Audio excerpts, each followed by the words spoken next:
Good afternoon, everyone. This is Evan from Bigger Britches. If I sound a little sick, it's because I sort of am, so excuse the voice. But today, I'm here to continue a discussion on the effects of neglect on children.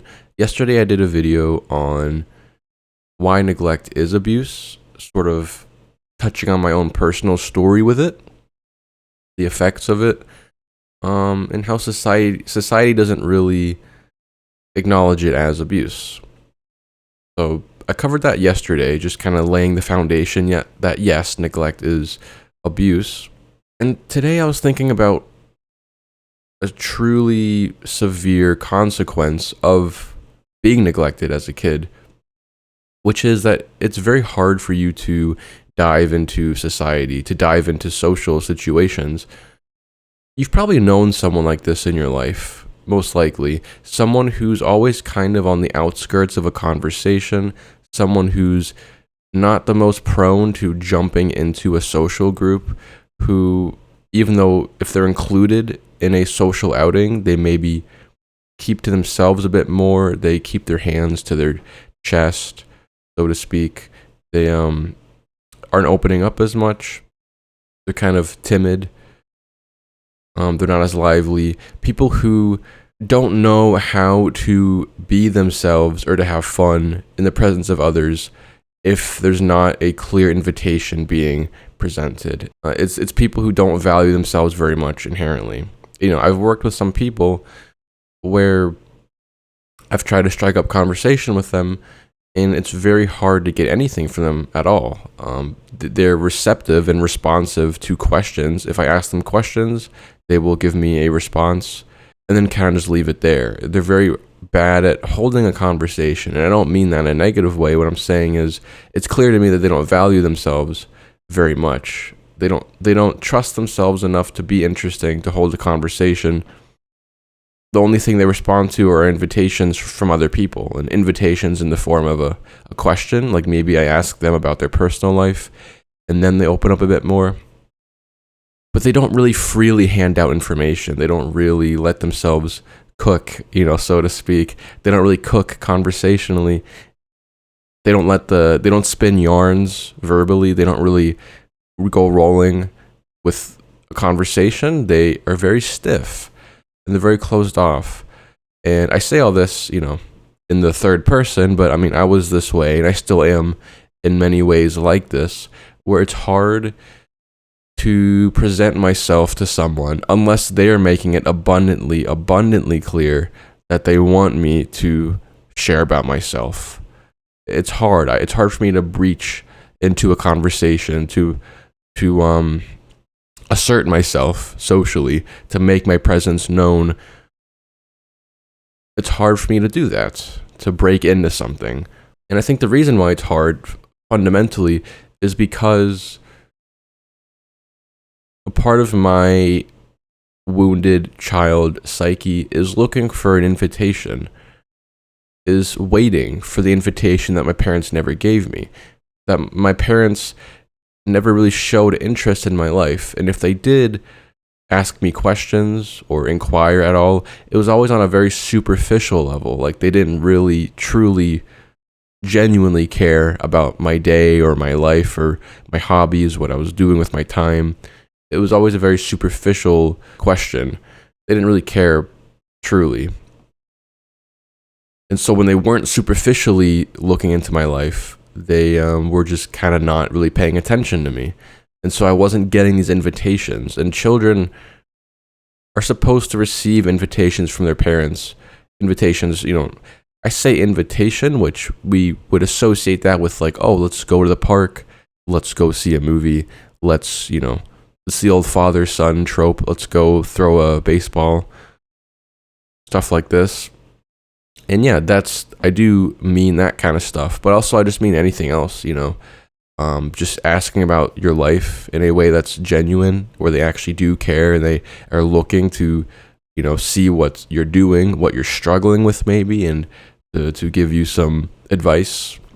And kids who don't receive that, people like me, where in my childhood I did not really get these invitations from my parents, invitations and inquiries where they are probing into my life in a way that's loving and involved.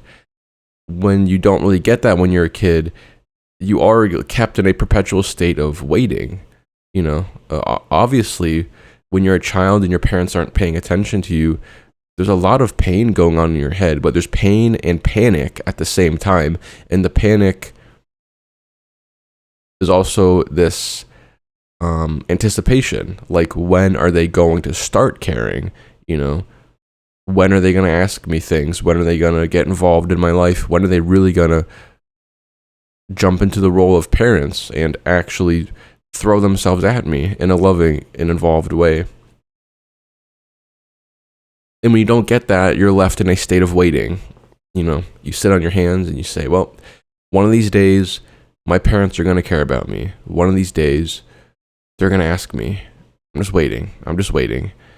And that's the psychology. I can speak for this personally. That's definitely the psychology of being neglected, of a neglected child.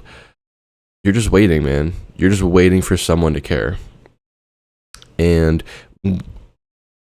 when you don't grieve that, when you don't confront that fact internally and realize that the people you're waiting for are your parents specifically, and if you don't grieve and mourn the fact that you're not going to get that, or most likely you're not going to get that. I know me personally, in my situation, I'm never going to get what I wanted from my parents. I'm never going to get that. It just won't come. And it's a process. It's, I wouldn't even say I'm over it yet. I would say I'm in the process. It's a continual process of mourning and grieving the fact that I'm never going to get from them what I was owed and what I wanted. But the more that I go down this path, the less that I project this on other people. Because you can tell, again, I'm speaking from experience, so it's nothing critical of other people, but you can tell when other people have come from neglectful parents, they can often project that waiting onto other people, where they don't know how to assert themselves until they're invited explicitly and repeatedly. They don't know how to assert themselves. They're not very good contributors in social situations. And once again, guilty as charged. I'm not levying any criticism against anyone.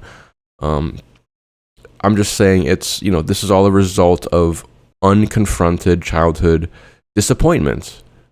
Disappointment at the fact that your parents didn't care about your life. And when that's not confronted, you project that onto other people. So you treat other people like your parents in the sense that you expect it of them, that they will come to you, inviting you into their lives or probing into your life with curiosity and love and interest. And there are very nice people out there, and I've met them, people who will kind of come to you and probe into your life, and they'll kind of give you what you're looking for. But the problem is, they're not your parents, and there's a level of self-growth where you learn to contribute to conversations, that you realize other people are not your parents. They don't owe you the world. And so people who do give you that curiosity and interest, like, that's a great charity from someone who doesn't owe you a damn thing. And so it's really important, for me personally, I try to do this, to reciprocate to other people, to be also curious about their life, and to try and show some kind of appreciation for their charity to me. Because through my mourning, I've tried to come to realize that the rest of the world does not owe me what my parents owed me. And that's very hard to come to terms with, because people who don't confront this stuff, like I said, they project that wanting and that disappointment and that expectation onto the rest of the world, where they look at everyone else as like clones of their parents, and so they expect other people to come to them. They see other people as owing them in the way their parents owed them, and they're waiting for the price to be paid, to be given what they ought to have been given in childhood, stuff that their parents failed to give them. But the problem is, it's not healthy to expect that from the rest of the world, because they don't owe you anything. They didn't give birth to you. They are not your parents. Nobody owes you anything except your parents. And so for me personally, in trying to confront the fact that my parents didn't give me what they owed me and what I wanted, what I deserved. The more that I confront that and I mourn that, the less that I expect unfair things from other people. It's not fair to expect other people to be interested in you so unconditionally the way that your parents should have been. And if you were neglected like I was, it's very important to confront that, to mourn that fact that your parents did not give you what you were owed, and the rest of the world does not owe you that, but your parents owed you that. And so really honing in your emotions onto your parents prevents you from spreading it to everyone else, to because there's a lot of unnecessary casualties that come about if you don't confront your old childhood emotions. You end up spreading your pain and your sorrow and your disappointment onto the rest of the world, onto people who don't deserve it. And so it's really important to try and hone in those emotions on your parents. If not to them externally, then internally in your own head. To just feel out the emotions, to try and direct them towards your parents, to think about the things that you're disappointed about. And if it's possible to talk to your parents about it, in my case, it did not go well at all. But for some people, there might be hope. And once you realize that you were deprived of something that your parents owed you, the attention and the love and interest, not only do you start to realize that the rest of the world, doesn't owe you that, you can differentiate who owes you what. Once you hone in on the fact that it was your parents who let you down, you stop projecting the disappointment onto the rest of the world. And once you kind of get to that point, you also begin to realize that what you were owed and didn't get, the only person who can really repay that is yourself. You learn to self-love, to have interest in yourself, to use a term from Daniel Mackler here on YouTube. You kind of learn to self-parent. You kind of adopt yourself. You become your own parent. And you try to give yourself what your parents never gave you. And is it ever going to be quite the same? I mean, I don't think so. No, I don't think you can never really become, the child who was loved and admired and cherished. You can't really fulfill all of that just by yourself. In a sane, just world, everyone would get that when they were kids. We'd all grow up to be fully developed, functional people who have not been emotionally let down. But sometimes you got to just work with the cards you've been given. And, it's a process. It's definitely a process. But like I said, it begins with confronting your disappointments, your feelings of sorrow and abandonment and rejection, and directing them towards the people who deserve those emotions, which are your parents. They're the ones who let you down first and foremost, and other people in the world are not culpable for what your parents did.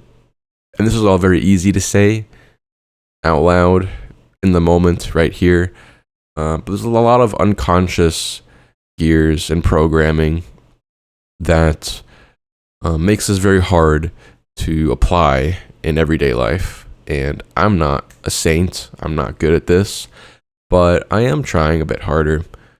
And videos like this help me to recenter and to kind of come back to these conclusions. And hopefully I can apply it to my life, and hopefully you can apply it to yours as well. So I hope this was a little bit helpful, just slightly. I really appreciate you guys watching this. Whoever's tuning in, thank you very much for giving me your time of day. Hopefully I'm able to be of help, of use to people. And it's the Christmas season, trying to enjoy that a little bit, taking it easy.